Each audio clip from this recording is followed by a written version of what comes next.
Coucou les gars, moi c'est Dinka, votre centriste préféré en fait.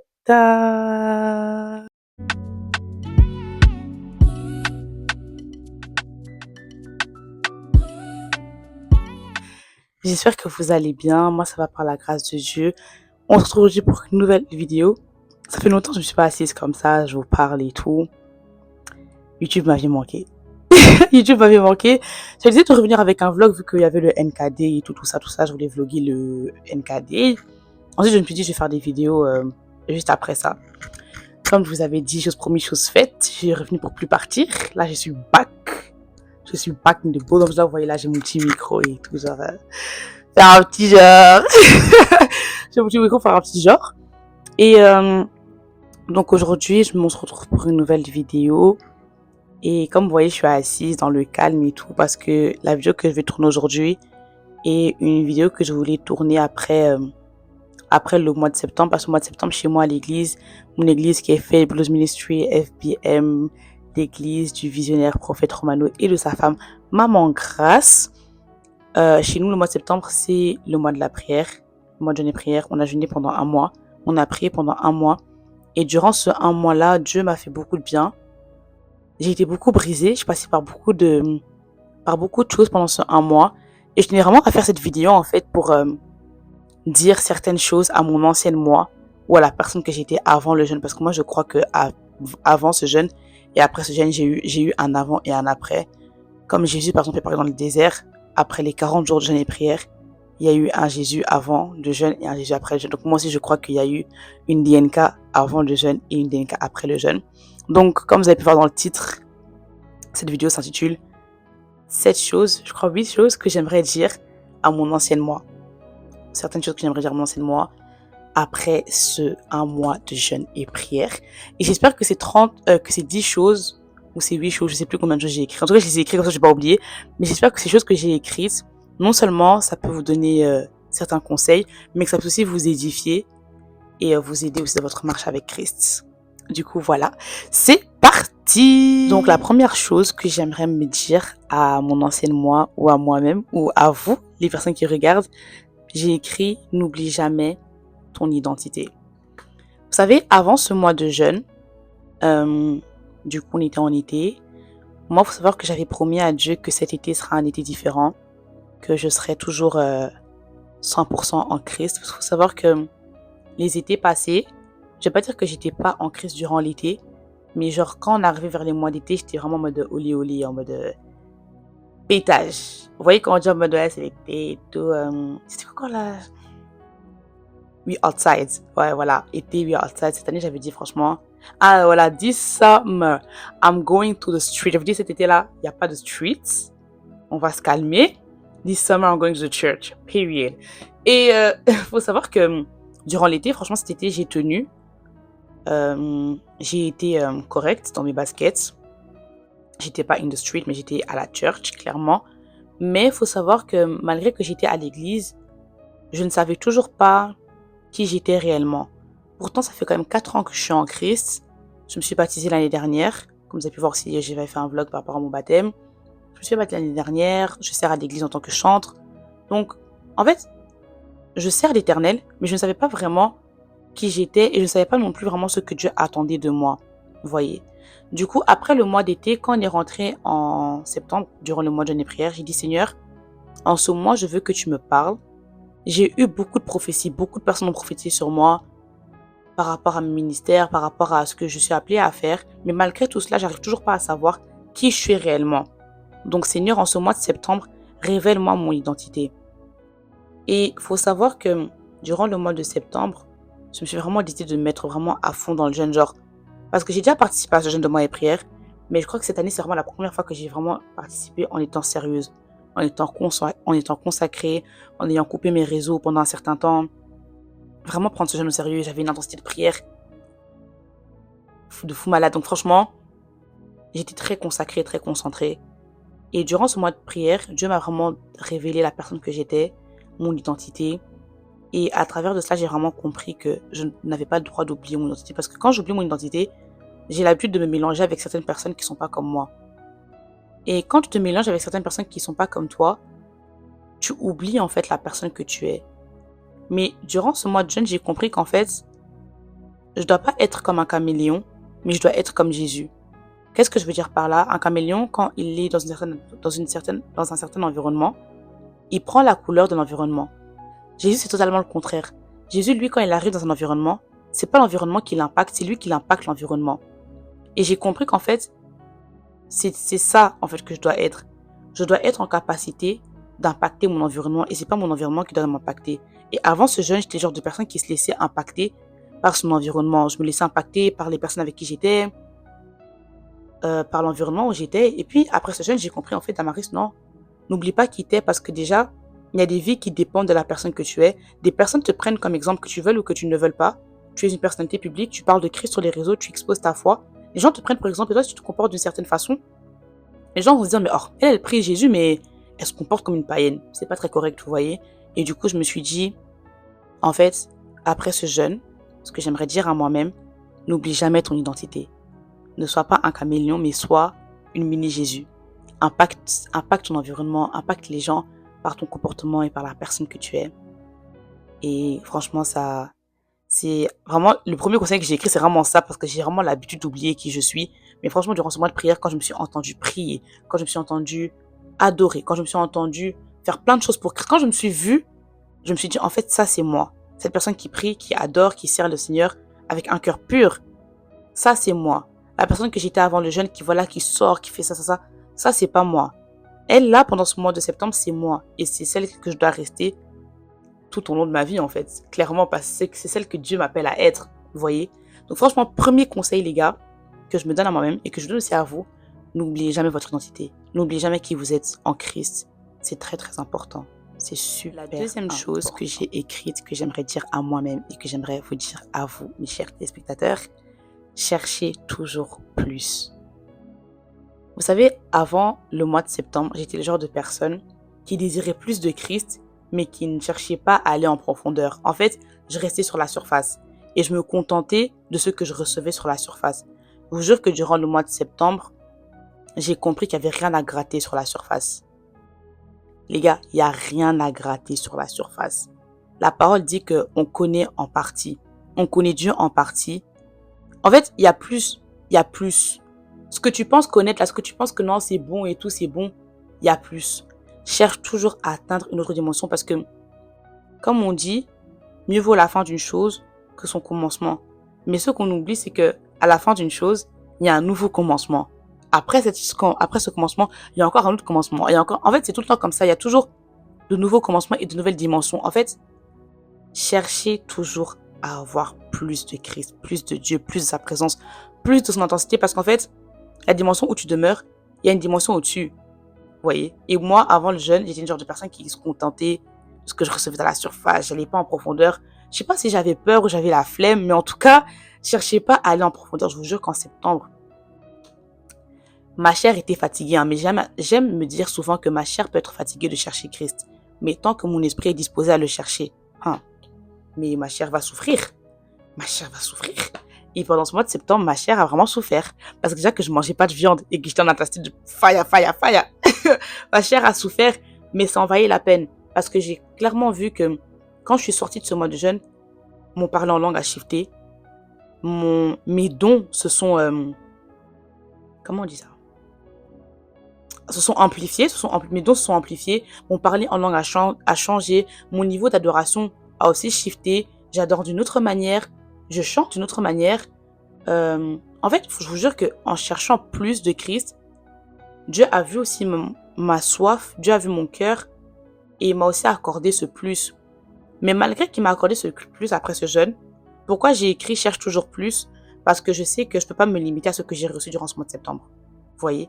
Je peux pas me limiter à ce que j'ai reçu et me dire que là, comme j'ai été rechargée, en fait, là, ça vient de commencer. Vous voyez? C'est pour ça qu'on dit mieux vaut la fin d'une chose que son commencement parce que le jeûne est fini. Mais c'est pas parce que le mois de septembre est fini, c'est pas parce que le jeûne est fini que mon intensité s'arrête là, mes efforts s'arrêtent là. Cherche toujours plus. Donc les gars, cherchez toujours plus de Christ parce que je vous jure qu'il n'y a rien à gratter sur la surface. Il n'y a rien à gratter. On ne connaît jamais assez Dieu. On n'a jamais assez de révélations. On n'a jamais assez de lui. Franchement, cherchons toujours plus, c'est super important. Troisième chose que je me suis dit à moi-même, ne retarde pas ta destinée parce que les autres t'attendent. Qu'est-ce que je veux dire par là? Avant le mois de septembre, donc avant le mois de Aaron à Edout, c'est parce qu'on avait intitulé le mois Aaron à Edout qui veut dire l'Arche de l'Alliance. Et avant ce mois, j'étais une personne qui retardait, je vous jure, je retardais tout ce que Dieu me demandait de faire, je retardais.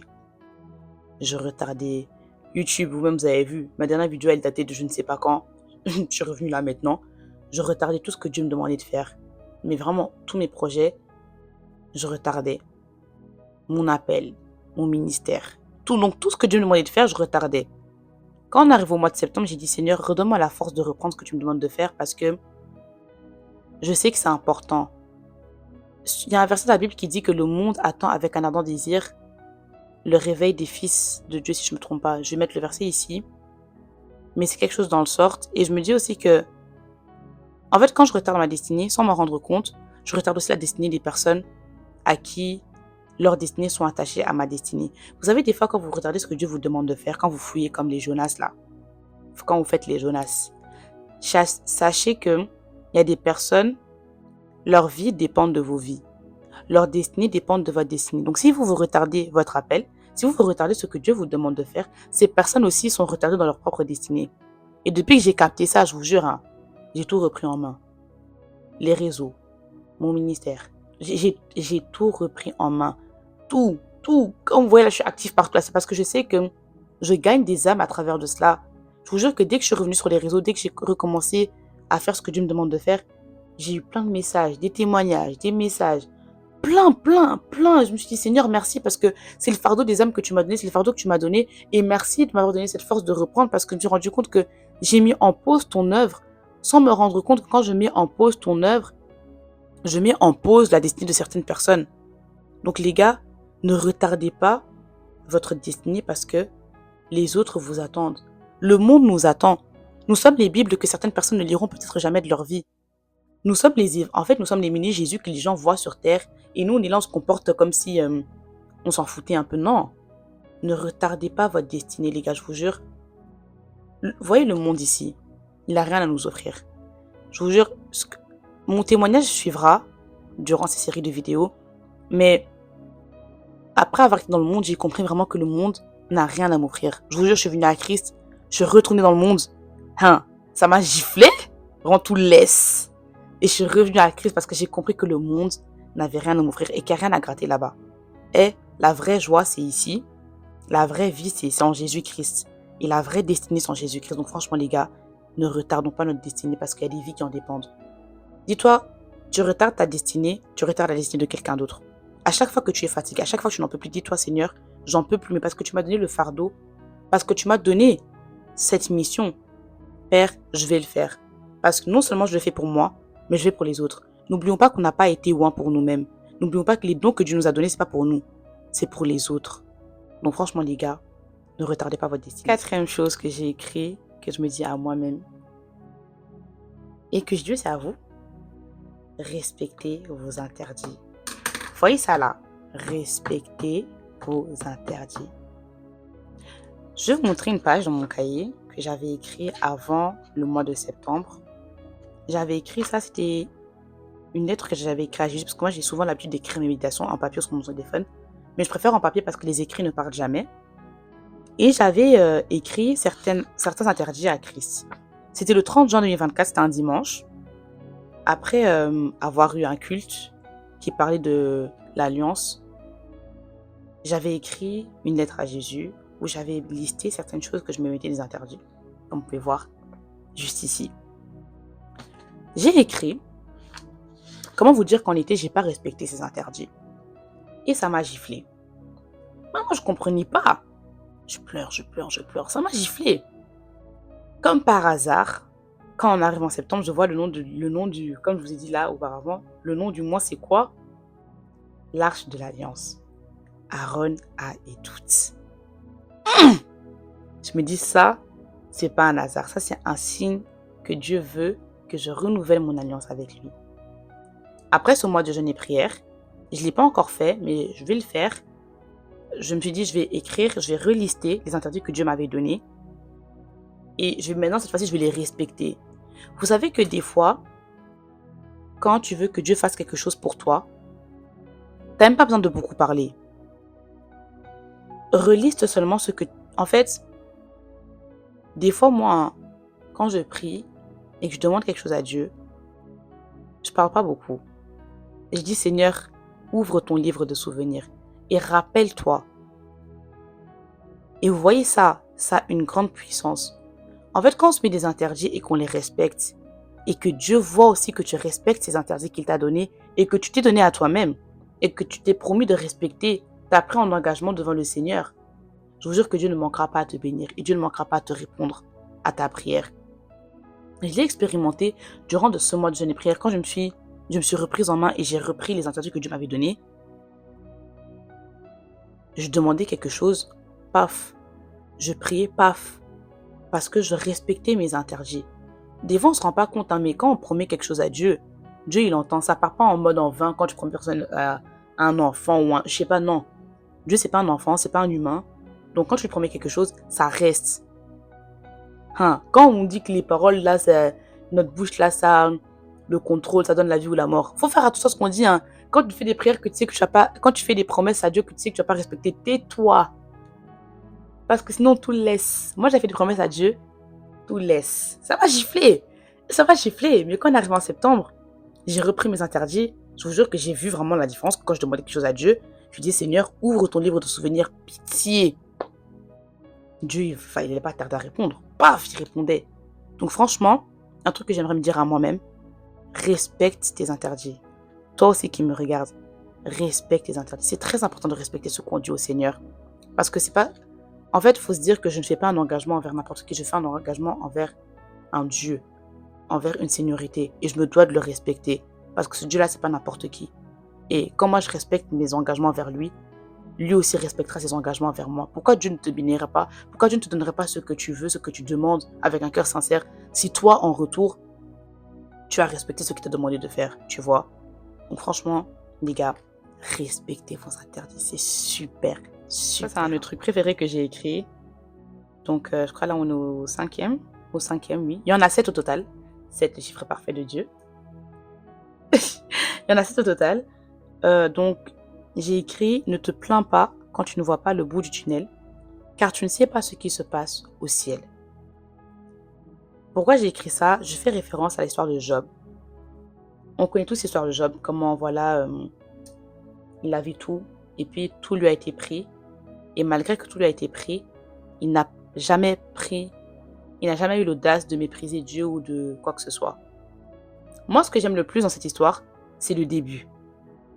Au début, on voit que Satan va vers Dieu. Il va vers Dieu. Et Dieu lui dit, tu vois, mon serviteur et tout, voilà, Job, comment il me sert et tout.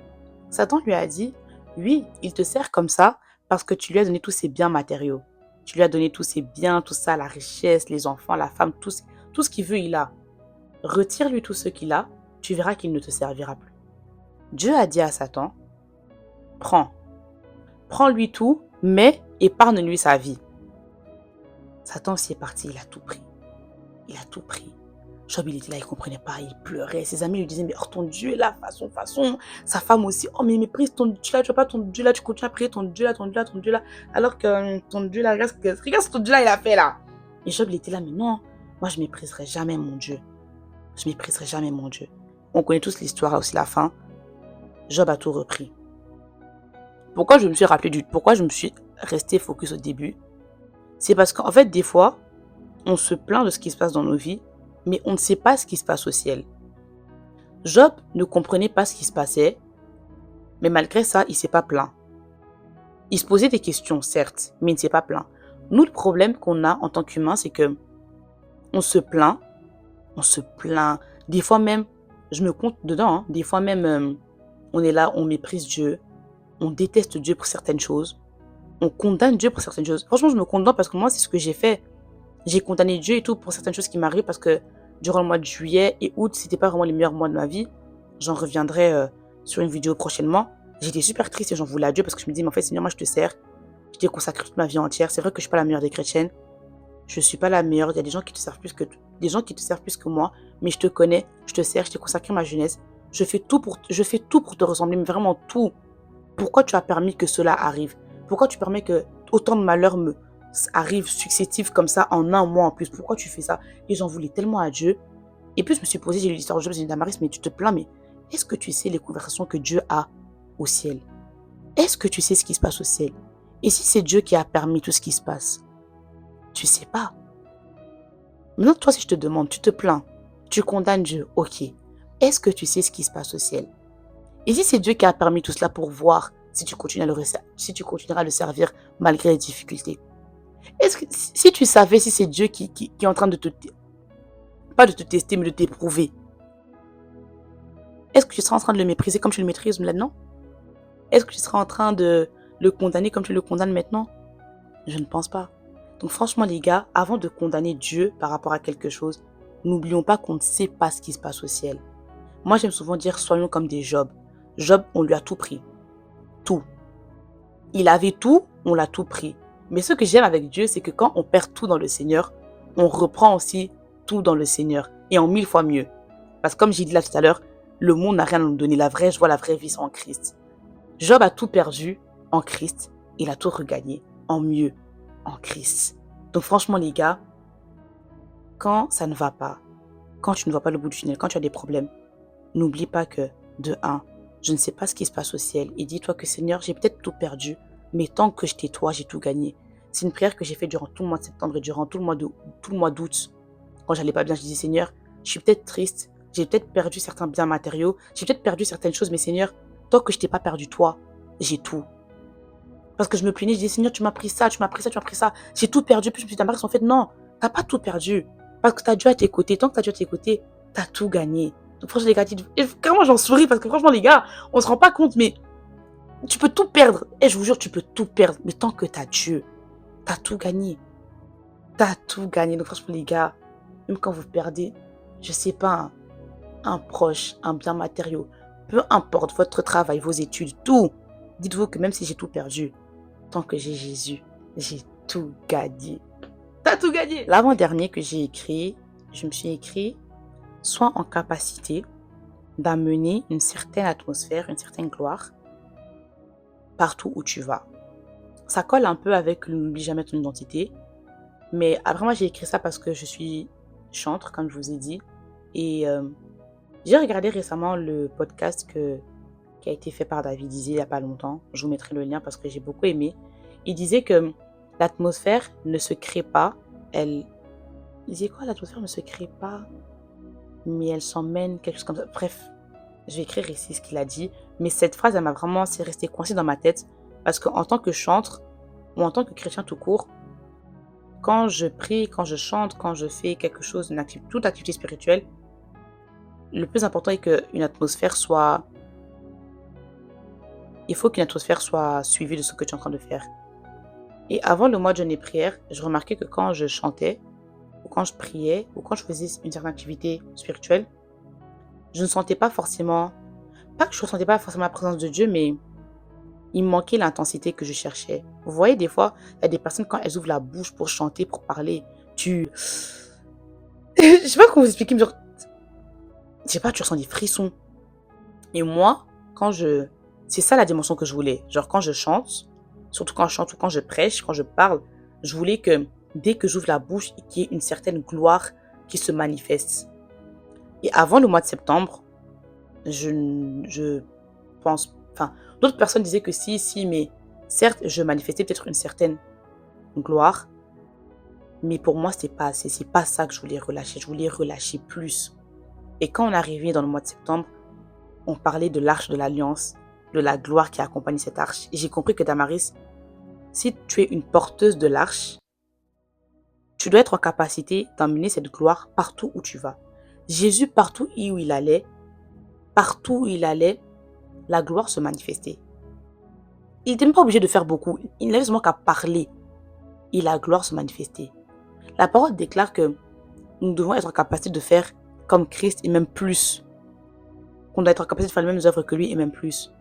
Et je me dis, mais Damaris, pourquoi tu n'arrives pas Toi qui es porteuse de l'arche, de la gloire de Dieu, comment t'arrives pas à apporter cette atmosphère, cette gloire? Comment t'arrives pas en fait? Du coup, durant le mois de septembre, là, j'ai poussé, j'ai dit, Seigneur, moi quand j'adore, je veux adorer vraiment, que c'est plus moi qui chante, c'est toi qui chantes. J'ai prié. Et I have prayed, guys, I prayed. J'ai vraiment prié. Dieu m'a entendu.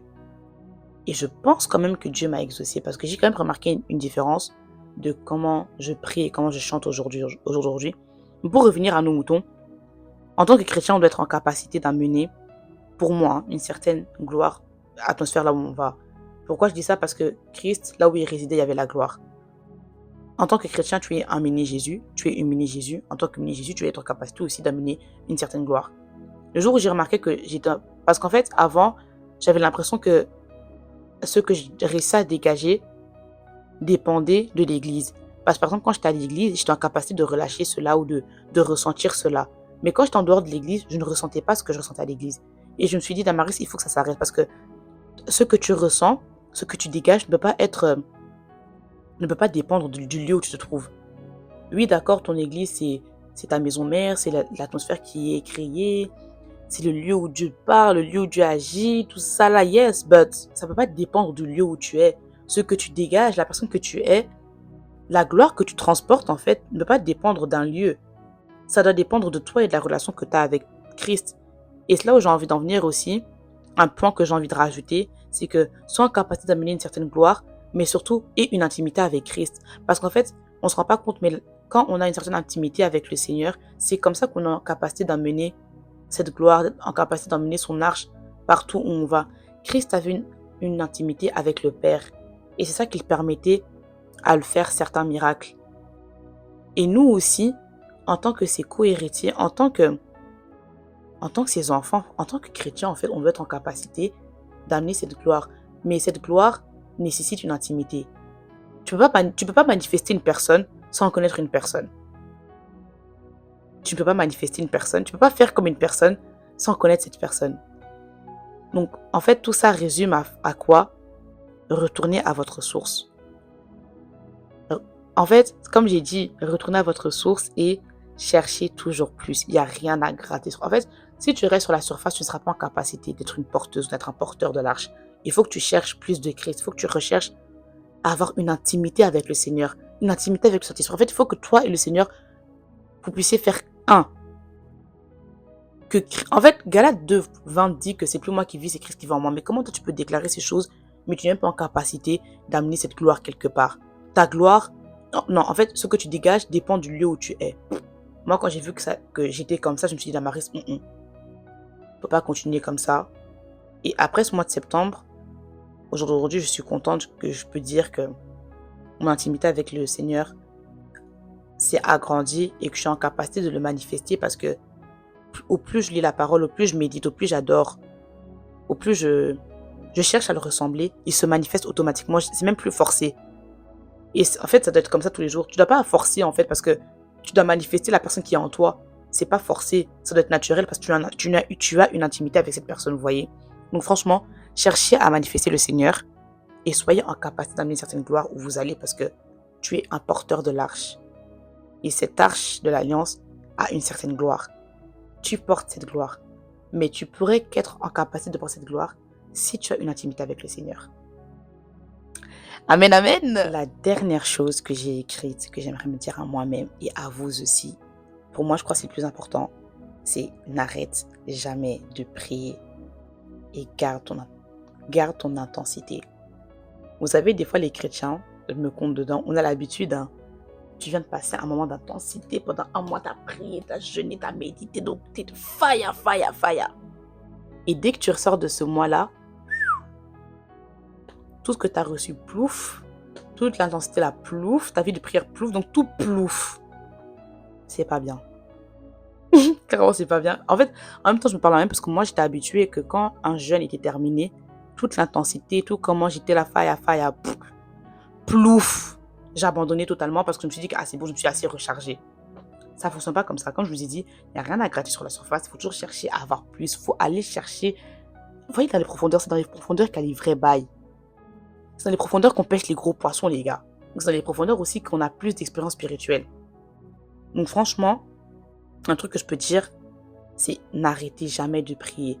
Vous voyez, quand vous sortez d'un moment d'intensité comme ça, cherchez à ce que l'intensité que vous avez reçue, cette part que vous avez reçue, cherchez à la faire grandir. Encore et encore. Encore et encore. Là, moi, ce que je cherche à faire, c'est de faire grandir les dons que j'ai reçus.